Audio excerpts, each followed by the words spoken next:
movimiento estudiantil de 1968 es un hito en la historia de nuestro país, en tanto que demostró los problemas sociales por los que se atravesaba, y por otro lado, marcó la historia del México moderno, ya que se trató de un abuso de autoridad, de un ejercicio criminal de las fuerzas del Estado y de represión totalitaria contra jóvenes estudiantes que ansiaban mayores libertades.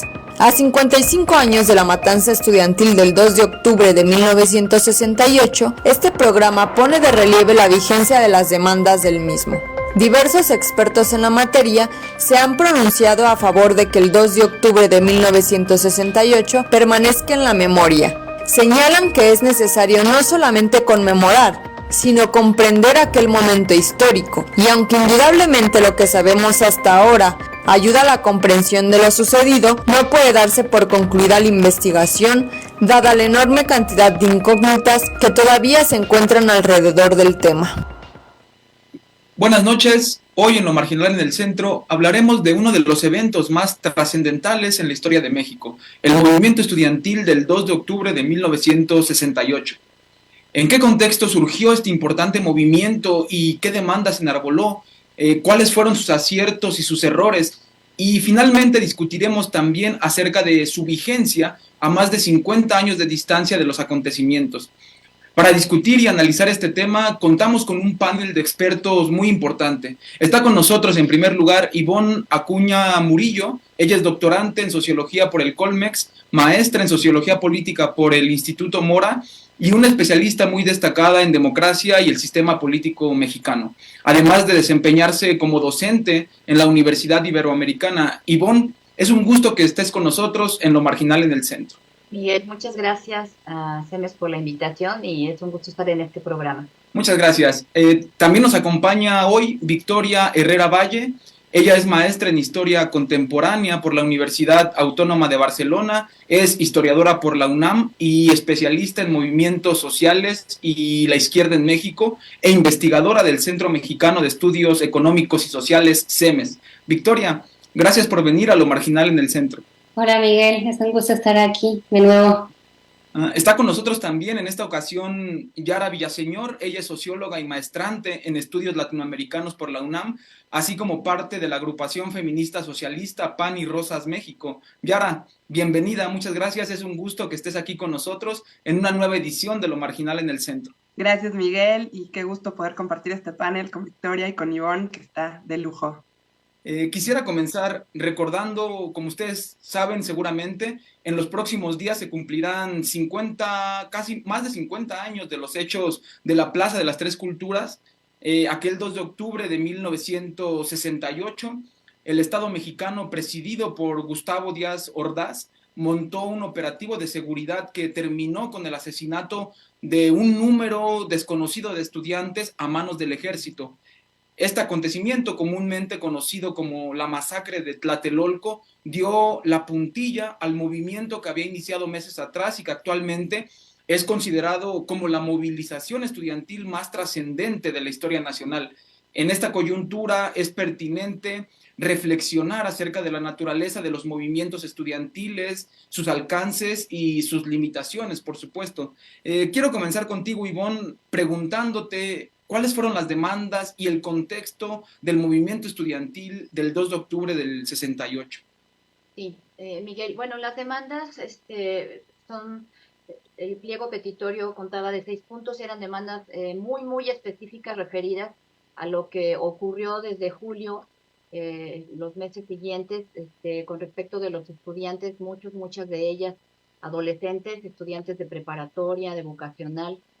Y lo que se pedía en el pliego petitorio, ahorita amplio más la opción del punto 1, libertad a los presos políticos, destitución de los generales Luis Cueto Ramírez y Luis Mendiolea, igual que al coronel Armando Frías, la extinción del cuerpo de granaderos, es decir, los estudiantes identificaron a quienes les habían agredido durante estos meses, entonces pedían su destitución, igualmente la extinción del cuerpo de granaderos, que bueno, era un cuerpo utilizado para reprimir, en este caso a los estudiantes, pero de manera previa a trabajadores, trabajadoras, asumiendo que el PRI de entonces, los gobiernos de entonces, se habían apropiado del espacio público y prácticamente era casi contra la ley expresarse públicamente en el Zócalo, en las calles.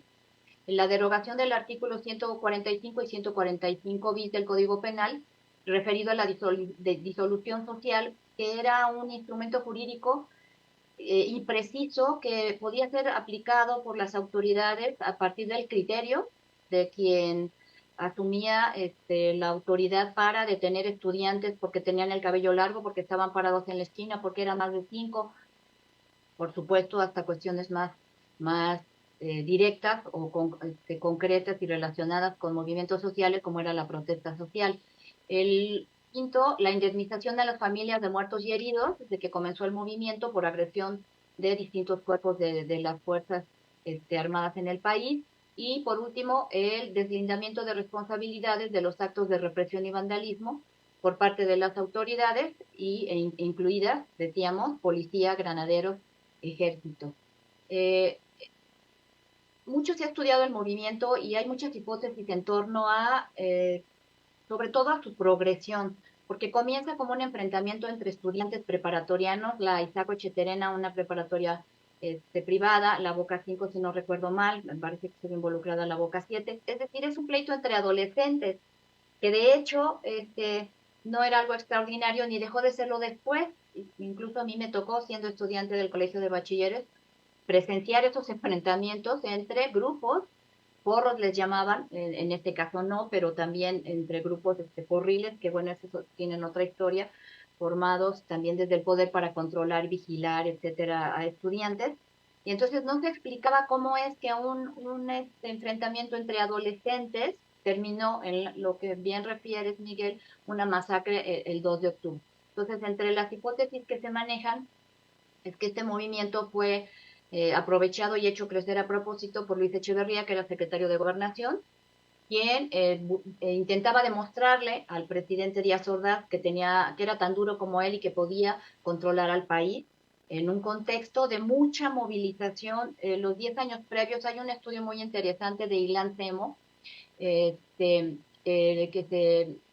se llama o se titula, el tomo 6 de un libro, Un pueblo en la historia, tomo 6, compilado por Enrique Semo, y el tomo 6 justamente se refiere al ocaso de los mitos y desarrolla de manera muy interesante la década del 58 al 68, o sea, previo a la represión estudiantil, donde hubo toda una serie de movimientos sociales. Mis compañeras seguramente tendrán muchas más referencias sobre eso, ferrocarrileros, la detención de Demetrio Vallejo, que incluso es una demanda previa a que ocurra este evento con la preparatoria y las vocacionales, de petición de que fuera excarcelado, ¿no? Entonces hay movimientos de médicos, que se considera el primer movimiento de clases medias en el 64-65, de ferrocarrileros, había dicho, telefonistas, petroleros, etcétera. Entonces es toda una década de movilización social previa al 68, que lo que pide justamente es democratización al interior de un sistema político anquilosado, que de hecho la represión es uno digamos, de las características de un sistema político y de unos gobernantes que no tuvieron la suficiente flexibilidad, digamos, para resolver este movimiento de otra forma que no fuera la represión. Muchas gracias, Ivonne. Siguiendo con la misma pregunta, Victoria, ¿podrías hablarnos tú de las demandas y el contexto en el cual se desarrollaron los acontecimientos del 68, quizás desde una perspectiva más amplia, global? Pues sí, voy a tratar de abonar, aunque creo que ya está ampliamente dicho por la doctora Ivonne. Voy a tratar de no repetir mucho, pero es que ya está más o menos dicho. Sobre todo yo quiero insistir que en las décadas previas a 1960 y todavía en los años 60, México vivía una aparente estabilidad política. Sin embargo, este periodo, como ya se mencionaba, estuvo marcado por un gobierno autoritario y además una creciente insatisfacción en la sociedad. Ya recordaba la doctora Ivonne las huelgas de los ferrocarrileros, de los maestros a finales de los años 50, ¿no? Y aquí cabe recalcar, por ejemplo, el libro de José Revueltas de México, una democracia bárbara, en la que Revueltas se elaboró una crítica en contra del sistema político mexicano que estaba dominado por el partido hegemónico, por el PRI. Y en ese libro, Revueltas criticó precisamente el tapadismo porque consideraba que esta era una forma sutil de de perpetuar la dictadura del PRI, o sea, de ejercer una democracia bárbara, como él la denominó, que era una democracia ficticia, una democracia irreal, ¿no? Y en términos económicos, el contexto en el que se encontraba el país era pues de un auge económico, de un desarrollo más o menos continuo, ¿no? Pero al mismo tiempo también existían muchas profundas desigualdades, ¿no? Y luego, sumado a este contexto nacional, también cabe recordar que el contexto internacional también influyó directamente en las protestas del 68 mexicano, por ejemplo, el Mayo francés y la Primavera de Praga, ¿no? Bueno, respecto a las demandas que encabezaron los estudiantes, ya se mencionaron, ¿no? Estaba la derogación del artículo 145 bis, la desaparición del cuerpo de granaderos, es decir, que los estudiantes buscaban poner fin a este autoritarismo, ¿no? A la represión política que había en los años 60 en México, ¿no?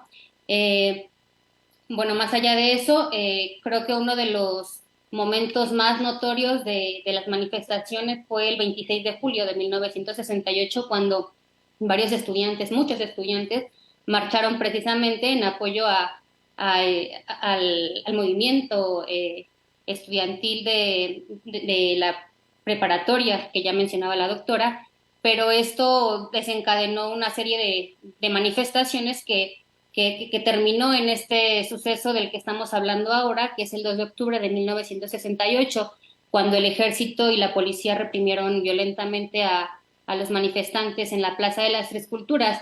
Este evento consideramos aquí en México que fue un punto de quiebre en la historia, en nuestra historia, ¿no? Porque las consecuencias fueron significativas. Además de que hubo una represión de la que ya se mencionaba, esto dio pie para que se detuviera a varios líderes estudiantiles y que también se implementaran medidas para frenar esa disidencia, pero creo que eso lo vamos a ir viendo con calma en lo que sigue. Pero bueno, yo quisiera decir o poner en la mesa de discusión estos elementos que ya mencionaba. Gracias a ambas por el contexto, creo que son datos muy, muy importantes. Y ahora pasando a otra pregunta, a otra arista del problema, quisiera recordar a manera de preámbulo que años después del 2 de octubre de 1968, en diciembre de 1972, el presidente chileno Salvador Allende aleccionó en ese momento a un auditorio repleto de jóvenes que estaban congregados en la Universidad de Guadalajara para verlo y escucharlo a él, diciéndoles que la revolución no pasa por la universidad y que esto había que entenderlo, que la revolución pasaba por las grandes masas y que la revolución la hacían los pueblos. O sea, que la revolución la hacían esencialmente los trabajadores. En este sentido, Yara, me gustaría que nos dijeras cuáles crees tú que fueron los errores y aciertos del movimiento. Quisiera agregar rápidamente, antes de pasar a ese elemento, que precisamente por eso que comentabas de Salvador Allende, me parece que un elemento que estaba presente en el contexto político, tanto nacional e internacional, ¿no? Como ya mencionaba Victoria, es el antecedente de procesos revolucionarios, que todavía estaba muy fresco, ¿no? Cabría mencionar a la Revolución Cubana, que no se mencionó, también el profundo movimiento antiimperialista frente a la guerra en Vietnam, que cruzó a la juventud, ¿no? Y sensibilizó a la juventud a nivel internacional, y que me parece que estaba también en el fondo de un movimiento político que se presenta como estudiantil, pero por lo menos en mi lectura no era solo estudiantil, y me parece importante aclararlo, porque particularmente en los mítines previos a la represión del 2 de octubre y en el propio mitin, incluso historiadores o intelectuales como Luis González de Alba, el propio Revueltas, en algunos escritos, como ya se mencionaba, destacaron que la composición era más que estudiantil, era precisamente estos sectores obreros que habían protagonizado huelgas duras, no solo contra el régimen político, sino contra un factor clave del dominio priista, que eran las burocracias charras, ¿no? Y que confluyen con este proceso del movimiento estudiantil que hacen que el 68 no caiga del cielo, ¿no?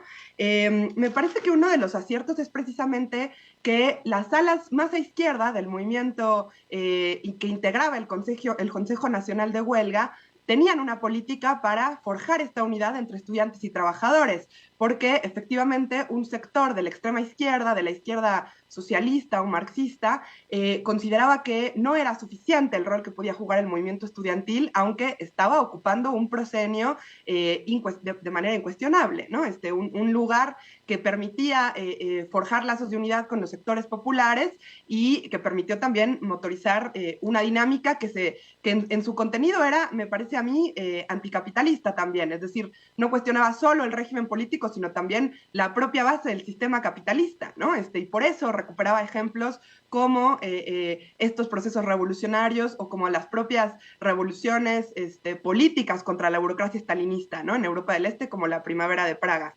Ahora, esto fue un acierto, sin embargo, no fue posible construir un órgano que integrara a estos sectores de trabajadores, pues el Consejo Nacional de Huelga, que es uno de los órganos más avanzados que ha tenido el movimiento estudiantil mexicano, que funcionaba con una asamblea y bueno, una democracia de base, horizontal, basada en las asambleas por escuela, que funcionaban diariamente y tenía delegados revocables, una genialidad, ¿no?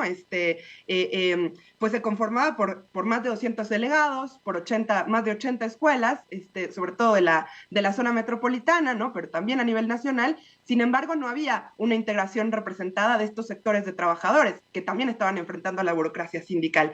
Y por otro lado, me parece que uno de los aspectos fundamentales es que había un debate de estrategias sobre cómo se lograban los objetivos del pliego petitorio, porque muchos de ellos cuestionaban directamente lo que era el propio aparato del Estado, su aparato represivo, pero también el carácter de clase que tiene el Estado y a qué intereses respondían. Y eso efectivamente pues pasaba por desarrollar una fuerza revolucionaria que iba a necesitar mucho más que la potencia que le podía imprimir el movimiento estudiantil. Creo que dialogando con lo que mencionabas de Salvador Allende, parte del espíritu de esa generación era pasar del cuestionamiento de la universidad de clases a cuestionar la sociedad de clases. Y para eso era necesario una política y una estrategia directamente anticapitalista y revolucionaria, que bueno, habría que decirlo para concluir que también algunas tendencias, ¿no? Dentro del movimiento, porque había libertad de tendencias y varias corrientes de la izquierda, pues estaban en contra de llevar la lucha hasta estas consecuencias. Por ejemplo, el Partido Comunista o las juventudes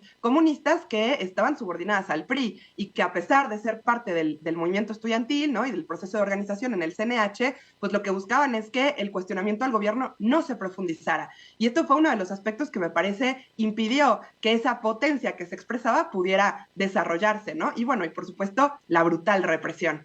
Muchas gracias, Yara. Es un análisis sumamente interesante. Y Victoria, retomando la misma pregunta, ¿cuáles fueron, a tu juicio, los aciertos y cuáles los errores de este movimiento tan importante?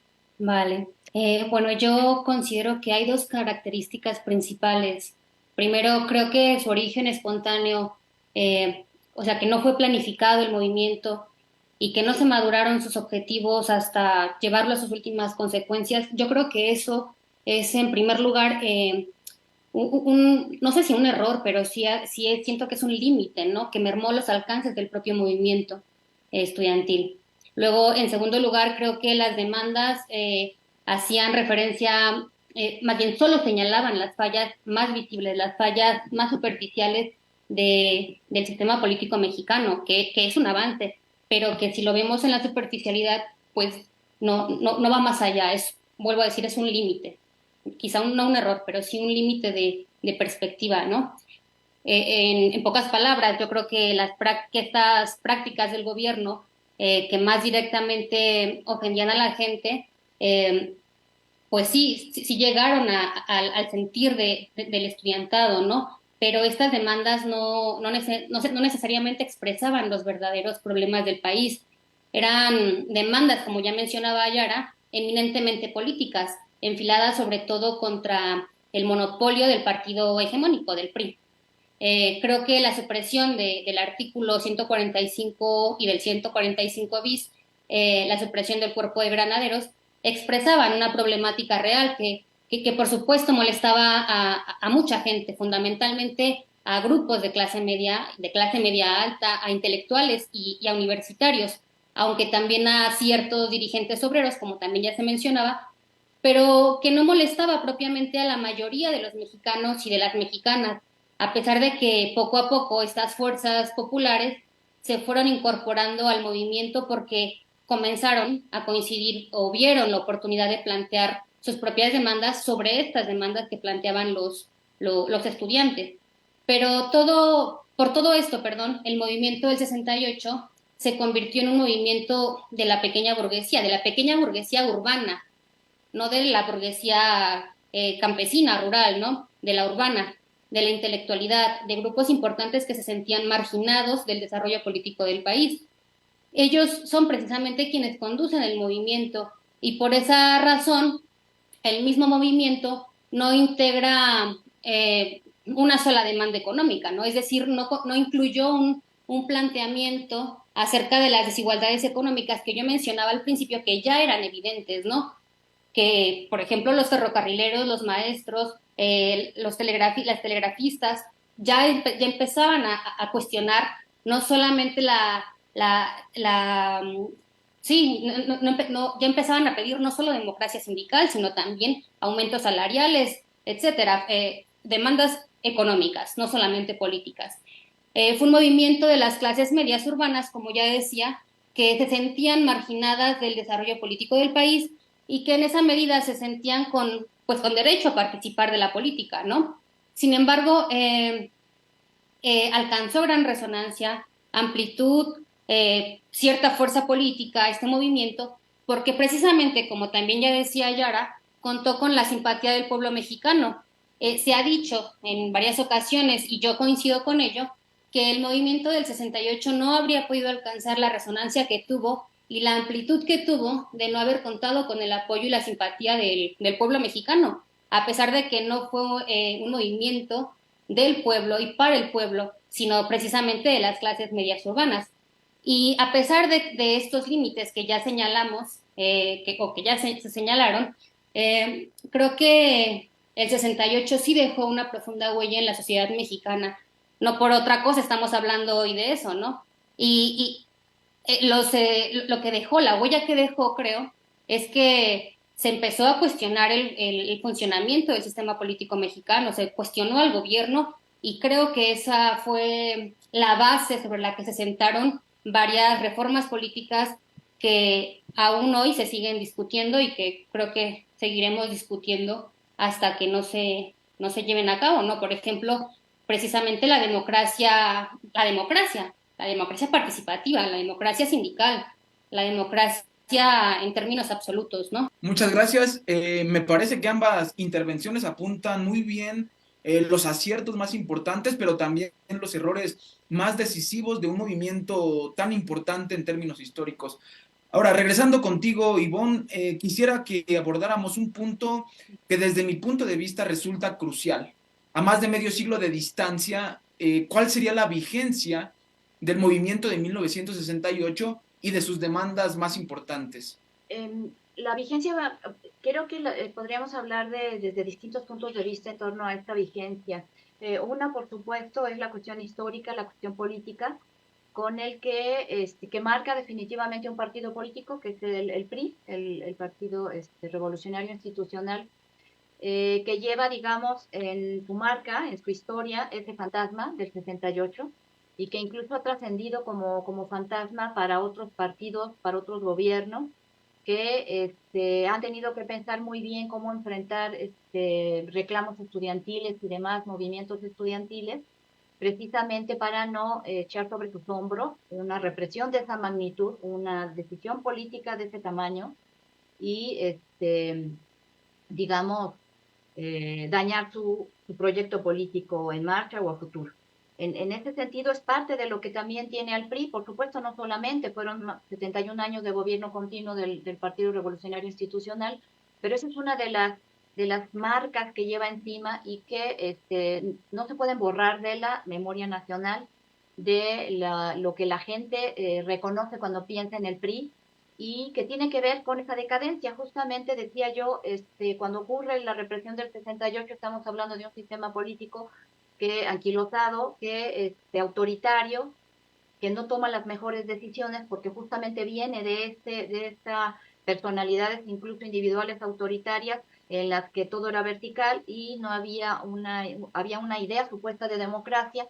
Mencionaba Victoria esta cuestión, por supuesto, de la democracia participativa que no existía.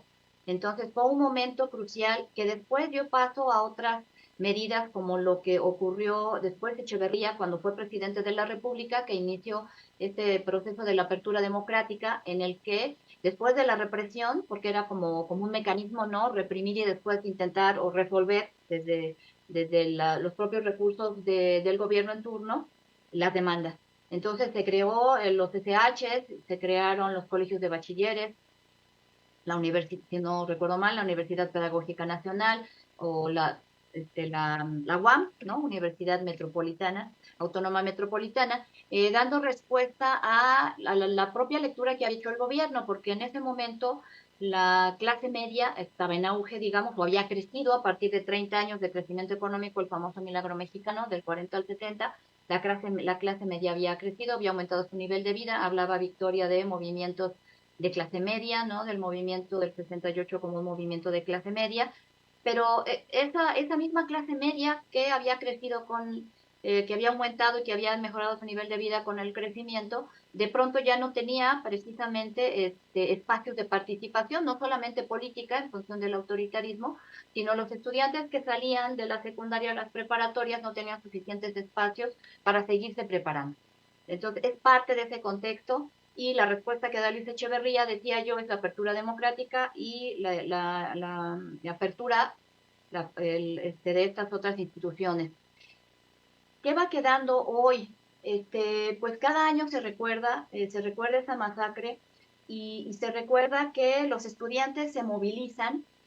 Yo no estoy tan de acuerdo con esta idea que expresaba Salvador Allende en torno a que las revoluciones ocurrían en las calles y entre las clases trabajadoras. Tenemos la revolución china que fue hecha por campesinos, etcétera. O sea, ahí digamos que organizaciones sociales, movimientos, pues desdicen a la teoría. Y en este caso, las universidades son precisamente centros de pensamiento y de pensamiento crítico, donde se analizan las necesidades del país, los derroteros que va tomando, lo que hay que hacer, lo que se necesita. Y lo que pasó en el movimiento del 68 fue justo que pasó de esas demandas que decía yo como muy concretas, ¿no? Relacionadas muy con lo que iba pasando en las calles día a día desde julio, a ampliar la visión de lo que se quería de los estudiantes, que comenzaron a debatir otras cosas sobre qué era lo que el país necesitaba. Y de pronto se asumieron como esa clase social o tal vez ese grupo como estudiantes que pues tenía que cambiar al país, que tenía que abrir los cauces para una mayor democratización, que también ya se venía exigiendo, decía yo, 10 años antes. El contexto, este contexto al contexto actual es distinto. Sin embargo, las universidades y los grupos estudiantiles siguen siendo esos centros de pensamiento, de cuestionamiento no solo a los políticos, a la sociedad, dividida en clases, es decir, qué hay que hacer. Yo pertenezco a una universidad donde arrancó un movimiento, nació un movimiento que es el Yo Soy 132, que justamente tenía entre sus demandas la democracia mediática, es decir, otra faceta, otra dimensión de la democracia, y que comenzó precisamente con la protesta de estudiantes en contra de un candidato a la presidencia al que se acusó de asesino el día que estuvo en la universidad, porque en San Salvador Atenco pues había formado parte, no fue el único, estuvo también fuerzas federales, fuerzas municipales, en contra de los pobladores de San Salvador Atenco. Entonces ahí los estudiantes se movilizaron para protestar y hacer suyo un movimiento que en términos de clase no les ocurrió en la Universidad Iberoamericana, que en términos de clase diríamos no les corresponde. no se relacionaba directamente con su experiencia cotidiana, con su forma de vida, pero sí con su conciencia crítica. Entonces, en ese sentido, yo creo que sí, son espacios muy importantes. Hoy se cumplen 9 años de la desaparición de los estudiantes de la Normal Isidro Burgos de Ayotzinapa, que también, por supuesto, si hablamos de clases sociales, están en otro contexto, son estudiantes que estudian, personas que procuran, que estaban estudiando para ser docentes en sus propias comunidades, en espacios rurales, que tenían sí una clara conciencia de clase, perfectamente una conciencia de clase, y la siguen teniendo, por supuesto, los padres, las madres que se movilizan y que se movilizaron hoy, como cada año, y un proyecto para mejorar sus condiciones de vida y para cuestionar precisamente el carácter de clase de los gobiernos en turno. Entonces, digamos que eso los une como una línea en el tiempo, aunque los contextos políticos definitivamente son distintos. Pudiera haber, por supuesto, demandas que corren en el tiempo, como esta cuestión de lucha contra la desigualdad y el cuestionamiento de quién gobierna, pero que también dependen de contextos históricos específicos, diría yo. Con esto termino esta participación. Muchas gracias, Ivonne, por tu análisis. Quisiera terminar el programa escuchándote a ti, Yara. ¿Cuál sería, a tu juicio, la vigencia o actualidad del movimiento de 1968? ¿Siguen vigentes, desde tu punto de vista, sus demandas a más de 50 años de distancia de las movilizaciones estudiantiles y populares que simbraron en ese momento a México? Sí, pues yo creo que en este 55 aniversario de conmemoración de la represión, el espíritu de las demandas y muchas de las demandas del pliego petitorio siguen absolutamente vigentes. Creo que es importante, bueno, yo insistiría en particular en una historiografía mucho más, digamos, que no presente solo los límites y las debilidades que tuvo el movimiento, sino que también rastree cuál era, digamos, el alcance que podría haber tenido, aunque sea hipotética, la dinámica que se expresaba dentro del movimiento, y que a mí me parece que era directamente anticapitalista, ¿no? Y que tenía una composición obrera y popular, precisamente por lo que mencionábamos ya sobre los procesos de huelga que venían previos, ¿no? De la década de los 50 y de los 60, pero que son cortados con la represión.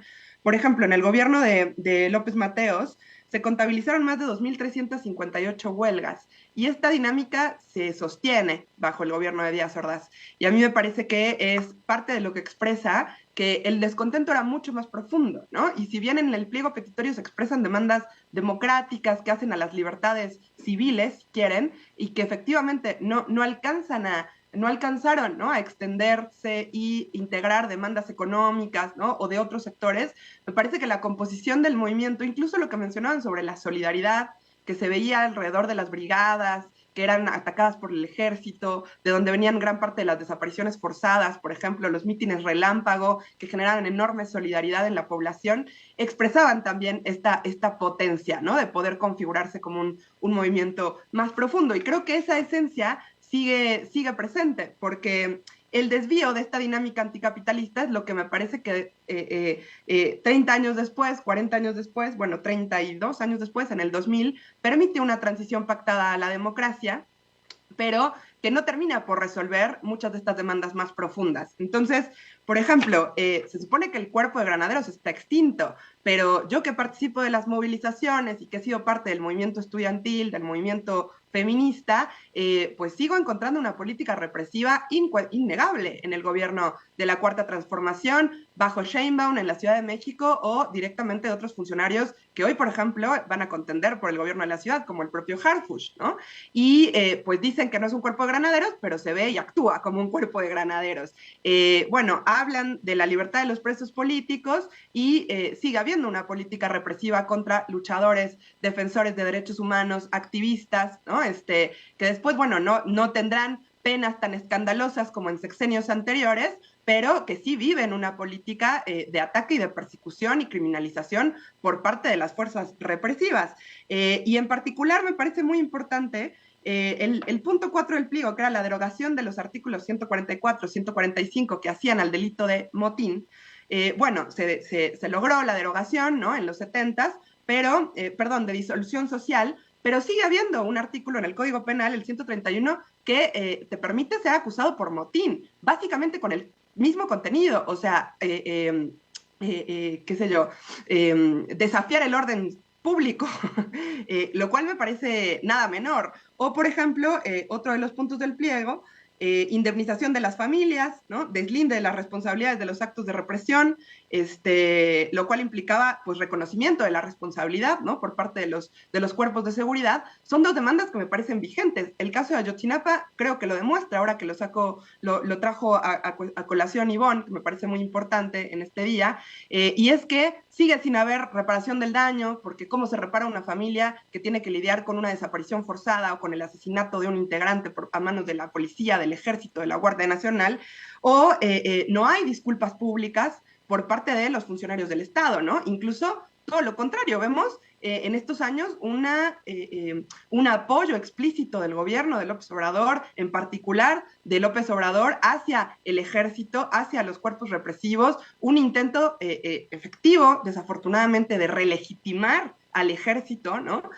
Como si no fuera la misma institución que desapareció a los 43 y que garantizó la represión y la masacre del 68. Y no olvidemos, ¿no? A pesar de que el gobierno habla de que en este sexenio se han detenido a distintos funcionarios, cosa que me parece que no había pasado en otros gobiernos, lo cual es un aspecto importante, pero yo no olvido que Echeverría murió en su casa en Cuernavaca en completa impunidad y disfrutando de su fortuna después de meterse a la bolsa durante 31 años, 2 millones de pesos anuales por pensión vitalicia, ¿no? Por haber sido presidente. Y así muchos funcionarios que siguen pues gozando de la impunidad. Entonces, me parece que hoy en día cabe la pena o vale la pena recuperar, ¿no? Las lecciones del movimiento estudiantil, popular, social del 68 y reconocer cuál es el rol del Estado, ¿no? Sobre todo para mantener a raya al movimiento social, sobre todo a la juventud, como vemos hoy, que sigue siendo criminalizada, ¿no?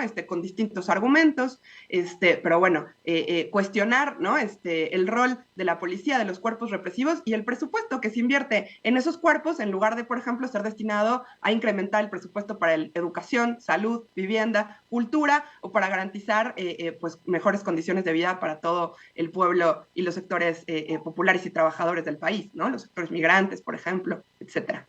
Muchas gracias, gracias a todas por sus valiosas contribuciones. Muchas gracias, Ivonne. Muchas gracias, Yara. Muchas gracias, Victoria, por haber venido a Lo Marginal en el Centro.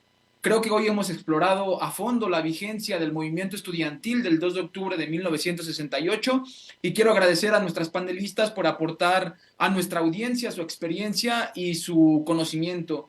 Muchas gracias, me despido de ustedes y con esto concluimos otra edición de Lo Marginal en el Centro y esperamos que esta conversación haya sido enriquecedora para todos ustedes y que haya ayudado a nuestra audiencia a comprender mejor este importante capítulo de la historia de México.